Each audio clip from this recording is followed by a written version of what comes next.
അപ്പോ hello guys, welcome back. ഇന്നത്തെ video എന്ന് പറഞ്ഞാൽ കുഞ്ഞിപ്പെണ്ണെ അംഗനവാടി ടീച്ചർ ഒരു പാട്ട് പഠിപ്പിച്ചില്ലേ കുഞ്ഞിപ്പെണ്ണെ? ആ പാട്ടല്ലേ പാടാൻ പോണേ? ആ പാടിക്കോ.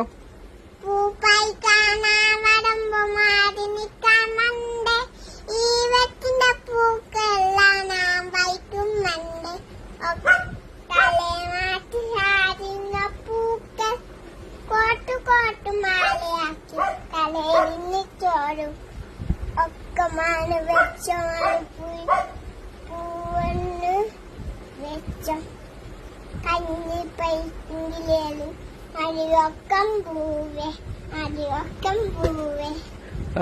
കഴിഞ്ഞാ സൂപ്പറാട്ടാ. അപ്പൊ നമ്മുടെ കുഞ്ഞിപ്പെണ്ണിന്റെ പാട്ട് ഇഷ്ടപ്പെട്ടു കഴിഞ്ഞാൽ എല്ലാരും ലൈക്കും ഷെയറും ചെയ്യുക അല്ലേ? ഓക്കെ, അങ്ങനെ വീഡിയോ ഉണ്ടായത്.